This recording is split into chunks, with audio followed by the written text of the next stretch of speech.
C'est parti. Alors, on est en game 4. Il y a 2-1 pour Raflo. On va voir comment ça va se passer. Je vous préviens juste que c'est un set de fou furieux, des games de fou furieux. Et un niveau de fou furieux. C'est parti.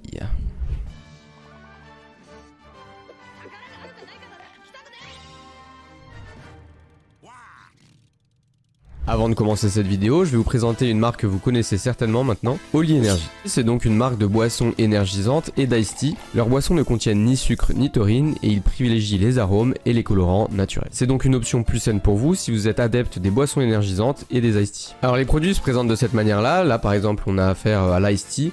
Le Mango Passionate Fruit Black Tea, c'est l'un de mes préférés. Et là c'est la boisson énergisante, donc ça se présente sous forme de poudre. Et là on a affaire au Kiwi Mango. L'avantage avec la partie boisson énergisante, c'est qu'au lieu de vous donner un pic d'énergie, vous allez plutôt avoir de l'énergie tout au long de la journée. Et personnellement, je l'ai essayé et pour une compétition où j'ai besoin d'avoir de l'énergie toute la journée et pas juste pour un match et après être crevé, je trouve ça très efficace. La gamme Ice Tea, quant à elle, est riche en antioxydants et en vitamines, qui fait un choix parfait pour rester hydraté, notamment si vous êtes actif, que vous faites du sport ou que vous êtes en compétition. Il faut savoir que Holy réduit considérablement la quantité d'emballage par rapport aux canettes traditionnelles métalliques. C'est donc une option un petit peu plus saine pour l'environnement. Vous pourrez trouver ces packs découvertes sur le site internet d'Holy. Vous voulez gagner 150 000 tournois d'affilée? Vous savez quoi faire? La game commence, pression. Léo kiss corner, il a peur. Il a pas envie de se prendre de combo. Finalement, il s'en prend quand même. J'avais parlé de ça un peu avec lui. Il m'a dit... je lui ai dit, mais pourquoi tu te corners tout seul? Et il disait, au centre du terrain, il peut trop m'avoir avec le nerf. Et il me combo trop. Waouh. Ok. Mais au final, ça sert à rien parce qu'il se met corner juste. Et au final, il se fait quand même combo. Donc bon. À revoir. 64%. 71%. Là, il l'a raté. Il l'avait, mais il l'a raté. Déjà 71%. Le nerf, ça connecte pas, mais il va quand même lui mettre la pression. Et enfin, le S-Smash. Et là, c'est la très grosse read. C'est quasiment, pas vraiment un 0-to death, mais quasiment un 0-to death. Et ça va avoir énormément d'impact. 59% seulement il s'est pris. Et là encore une fois le nerf, cette situation elle est arrivée extrêmement souvent dans le set vu qu'il a un taser. Et Léo qui fait quasiment tout le temps des get-up normales et qui se fait avoir encore une fois une get-up normale. Cette fois-ci il a mix-up et Raflo a su qu'il avait mix-up. Il s'est dit ok, règle de 3, t'as fait 2 fois le même truc, c'est sûr à 100% que tu vas pas faire 3ème fois la même option. Il a bien couvert la jump. Raflo qui reste extrêmement safe, il vient de temps en temps, pas de commit, même quand il vient il commit pas tant que ça en fait. Là hop il reset le neutral. Ok il a tenté un grab commit. Au final il prend pas beaucoup de risques, il reste bien, il space très bien ses coups. Le nerf contre nerf, ok ça a pas trade.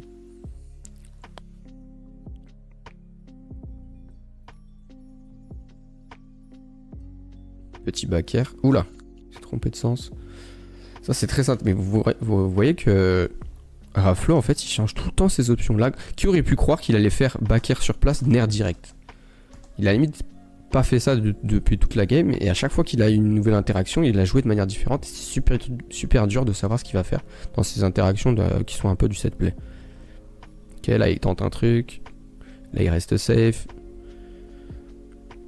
Il fait un back air, mais tu sais pas s'il va dash back après, s'il va revenir. Vraiment très difficile de savoir. Léo qui essaie de punir ce feu. Et là il a... Oh non, ok. De la SD. Je me souvenais plus qui c'était SD. Et le fer qui va tuer directement, c'est dommage. C'est 2 stocks perdus un peu bêtement de la part des deux. C'était évitable on va dire. Ça c'était très bien joué de la part de Léo. Et là c'est limite le comeback qui est en train d'arriver. Je me souviens de ce moment là, il y avait tellement d'ambiance. Raflo pour nous c'était limite c'est bon, la game elle est finie, il va gagner avec le 0-to death du début. Et là on voit qu'il est en train plus ou moins de se faire comeback depuis la SD. Là encore une fois il va se faire avoir, 88% déjà. Back air, oh le timing de fou de Léo. Vous voyez en plus ce qu'il vient de faire là. Donc d'abord là il faisait des petits short up en fast fall. Et là cette fois-ci il fast fall pas. Ça change un petit peu le timing. C'était super stylé et il va avoir le kill. Là-dessus sur cette get-up normale. Le nerf, combo starter. Heureusement la dash attack va pas toucher. Le down tilt qui est bien space.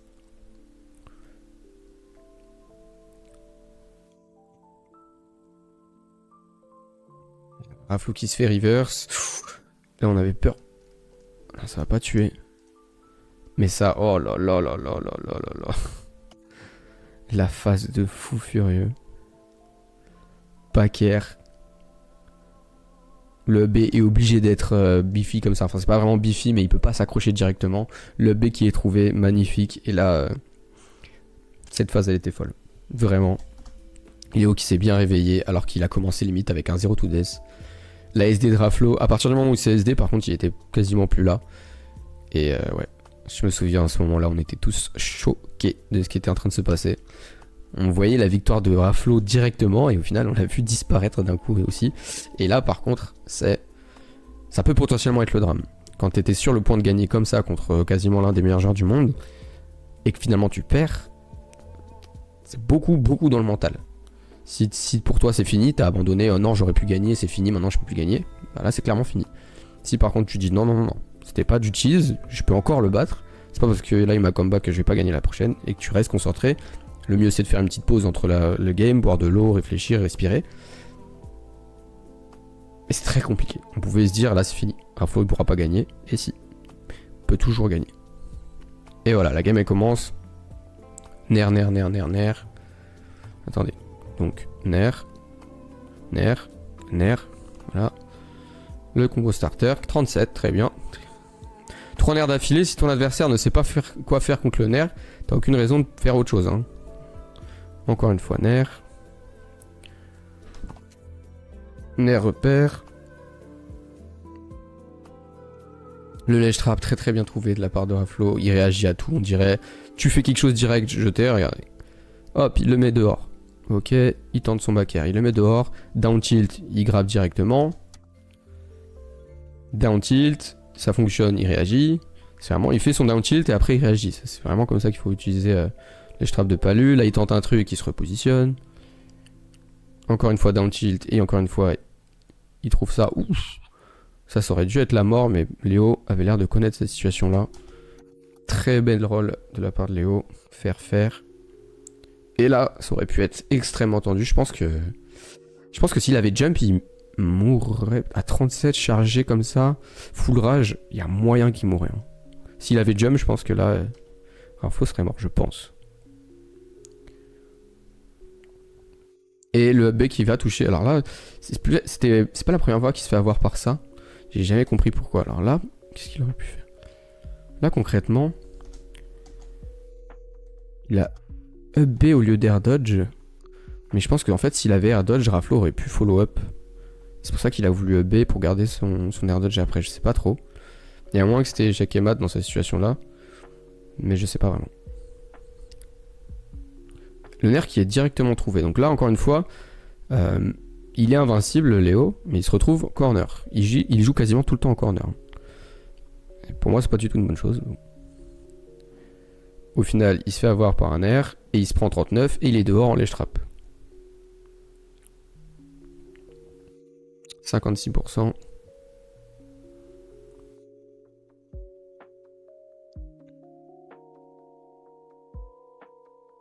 Et la SD quoi? J'ai oublié que c'était SD. Mais regardez, c'est ça que je vous disais quand je vous disais que Raflo, il y a des moments, Léo n'a pas joué pendant 2 minutes là. Là pour l'instant, Léo il a toujours pas joué. On est à 5 minutes 43, Léo n'a toujours pas joué. Et en plus il se prend une SD. Et donc là, encore une fois Léo qui se met lui-même en corner. Hein.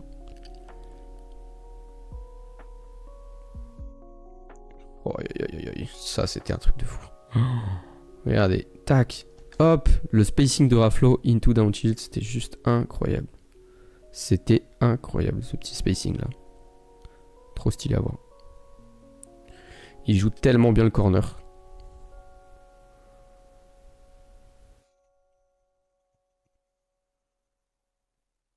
Il a patience, il a pas besoin de venir, il le sait, il a des stocks d'avance. Il a juste à faire des coups safe, rester safe, courir quand il est pas sûr. Au bout d'un moment, c'est lui qui le trouvera. Un nerf puis il se casse. Ah non, nerf plus dash attack en in. Alors là, comment il s'est fait avoir? Tac, le upper. Ok, pas bon timing. Ah, nerf direct. Il n'y avait pas besoin de forcer ce nerf là, justement. Quand t'as le lead, par exemple, ici, là, tu fais le upper, puis tu te casses. T'as même pas besoin d'essayer de faire un frame trap ou quoi. Tu restes soit ici si tu veux vraiment être safe, soit juste tu retreat pour être encore plus safe. Là c'est pour mettre un peu plus de pression plutôt, et là c'est pour rester safe. T'as lead de toute façon, pas de raison de se faire reverse. De forcer les interactions comme ça, il y a vraiment aucune raison.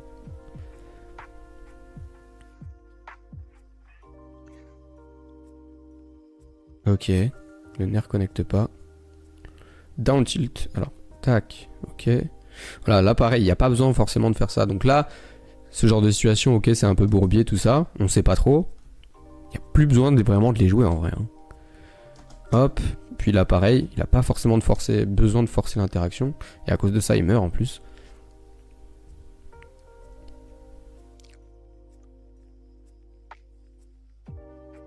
Encore une fois, le ledge trap, cette fois-ci, il a réussi à s'en sortir un peu plus. Il a arrêté de faire 4 get up normal d'affilée.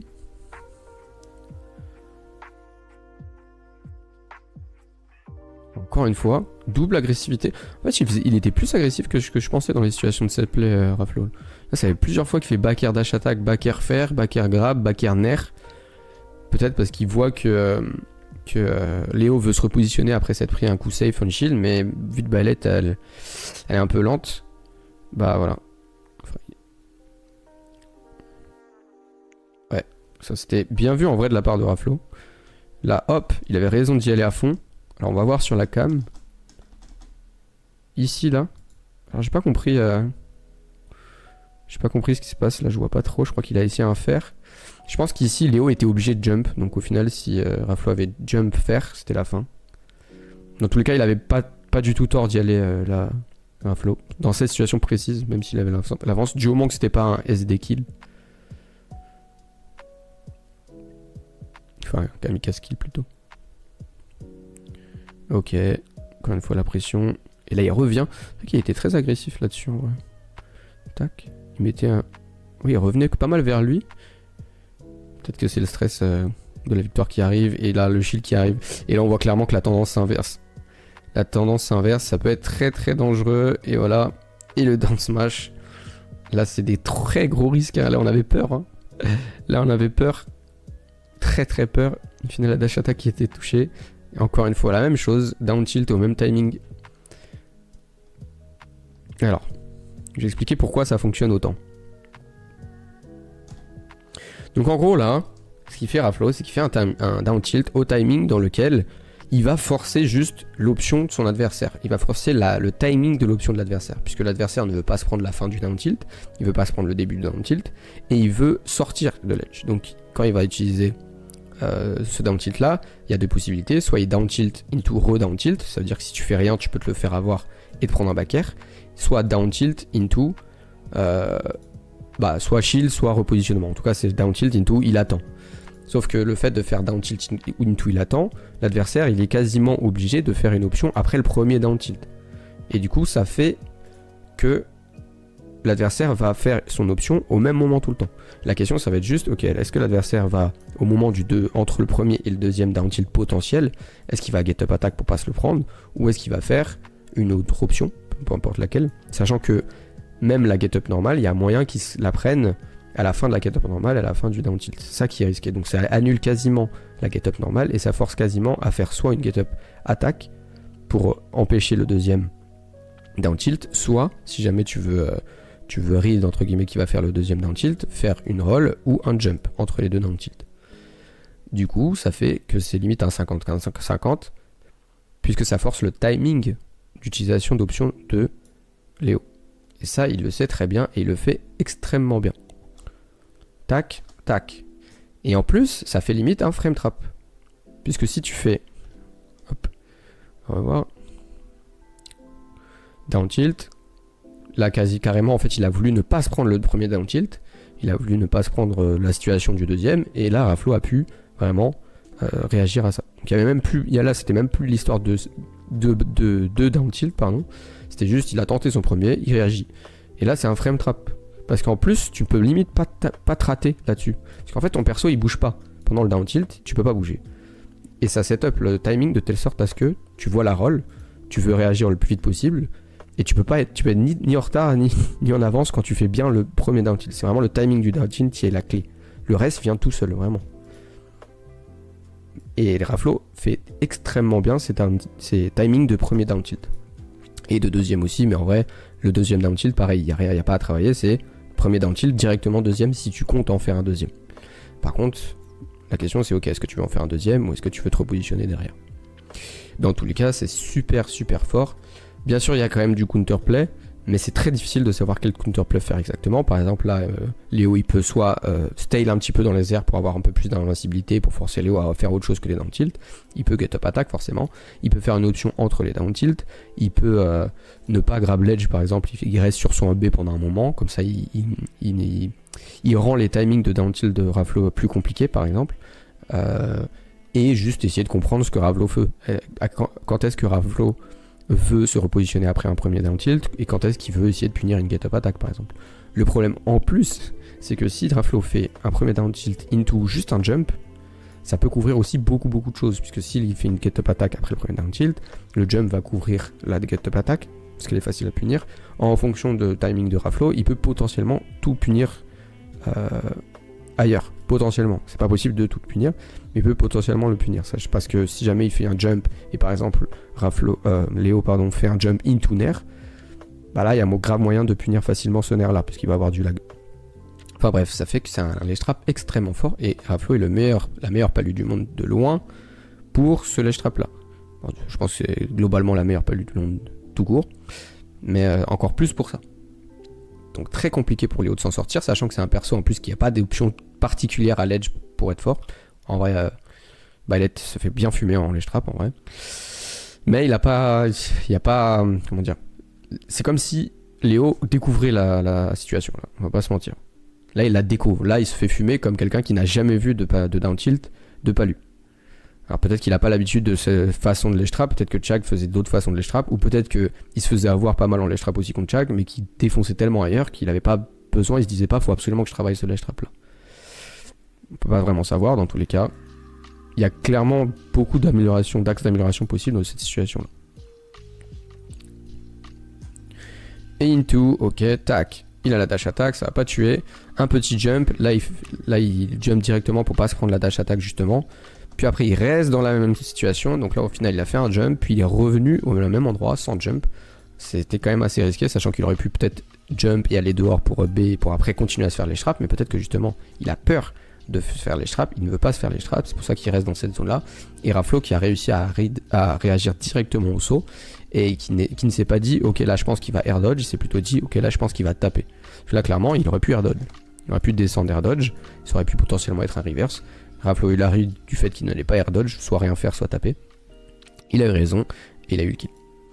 Très beau set. Incroyablement bien joué de la part de Raflo.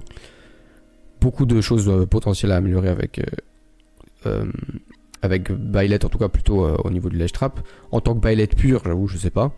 Mais déjà je comprends pas pourquoi il a pris Byleth. Pour moi c'est beaucoup mieux à Aegis. La seule question de Aegis Palu, c'est est-ce que Aegis peut survivre contre Palu? Et il paraît que oui. Donc pourquoi pas prendre Aegis? J'en ai aucune idée. Dans tous les cas, un set quand même très intéressant. Merci d'être passé. Bye bye. Ok, next. On peut voir le pop-off de Raflo après? Ouais, vas-y. Off stage, tu veux dire, ouais.